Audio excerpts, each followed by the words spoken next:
Okay, so the question, I guess, is what's going on? What do we mean with this particular energy profile? All energy profiles are, all reaction coordinates are the same. Down here we have our reaction coordinate, and all we're saying is we have a set of reactants. They're going to react, and they're going to give us a set of products. Okay? In this reaction, always your reactants and your products should be the lowest in energy. Otherwise, if one of these were lowest in energy, that's where it would stop. So what happens here? As this benzene ring approaches some electrophile, here I have it as an electrophile attached to a conjugate base. Okay? So these electrons are going to react with that electrophile. They're going to attack that electrophile. And when they do, they're going to form this thing, which is an intermediate. And notice that we've broken the A bond at the same time. Okay, so there's some A standing out there. Now, this is our intermediate, and it's the uranium cation.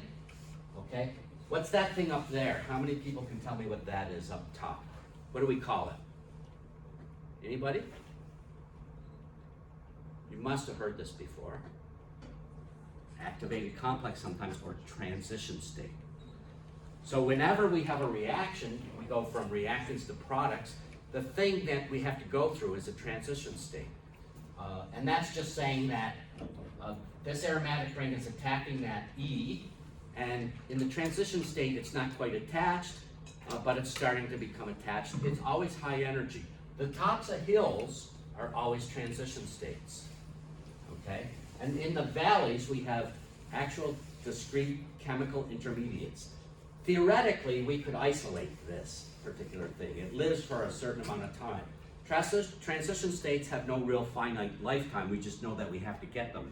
It's like if I try to walk across the room, I have to get through the halfway point at some point. I may never stop there, but I have to get through it. To get from our reactants to our intermediate products, we have to go through a transition state, okay? And then to get from here to there, it's kind of the same thing. Now we just have a new reaction, and it's going through. Each of these is elementary step in a reaction. And then we have another elementary step in the reaction. So we always have reactants and products. Sometimes we have intermediates. We don't have to. If we have no intermediates, we have an elementary reaction step. If we have intermediates, it means we have a series of elementary steps to get to our final product. In organic chemistry, we have a lot of intermediates that are difficult to isolate. They continue, they're reactive, and they continue the reaction. So all this is trying to show is the energy profile during the course of the reaction, okay? So this particular slide I don't like too much. Let's draw a similar thing, and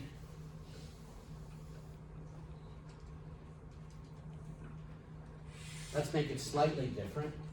When we have, so what I'm going to do is this reaction, benzene,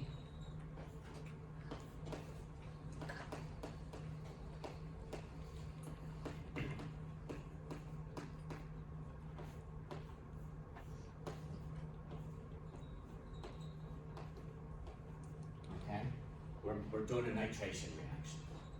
In this particular reaction, we do a bunch of stuff. We talk about making it, and now we're going to talk about the electrophilic aromatic substitution part. But the HNO3 and the H2SO4, all that does is make this thing.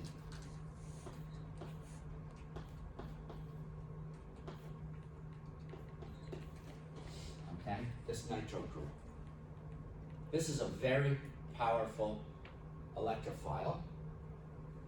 Our electrons, I'm going to put H's here, just here specifically. I'm going to attach my nitro group. That's the first step in the reaction.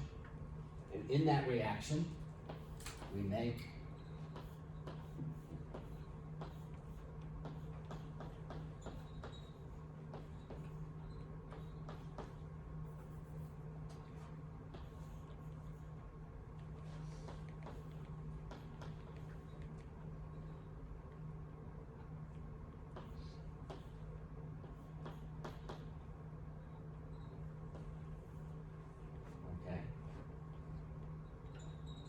Notice now we had a positive charge here. Overall, we still have a positive charge. We have 2 positive charges and 1 negative charge. That's equal to a positive charge. So in that reaction profile, we start here, we go through, and we're now here. This is the transition state. And the transition state is just when this bond that's forming right here is about halfway formed. It's not completely formed, it's maybe halfway formed. That's the transition state, okay? Then something comes along, some kind of base, call it A minus, and it just pulls off that proton, and we end up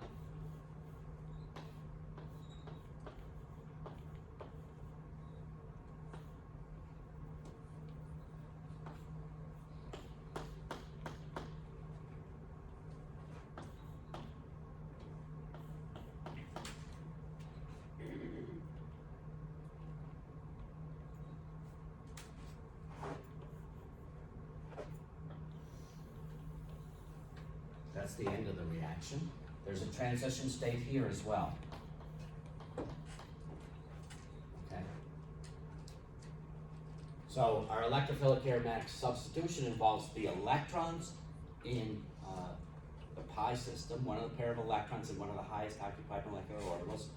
We're not quite sure which 2 electrons, but that's how we imagine it happened, are reorganizing. And when they form that bond, we have a conjugated cation, somewhat stable, but it's not aromatic. We ruined the aromaticity. This step of the reaction, we de-aromatize. It's much more stable for it to be aromatic. It can go back or it can go forward. If it goes forward, it gives us the products, and it re-aromatizes. So that's the whole point of the electrophilic aromatic substitution reaction. So this particular slide was just trying to describe that energetically. You'll notice that I have several different forms of this. She just happened to pick one that I must admit is not slightly confusing because we don't have, this is a textbook figure that I got from some textbook some time ago. We don't have all the content that goes with it.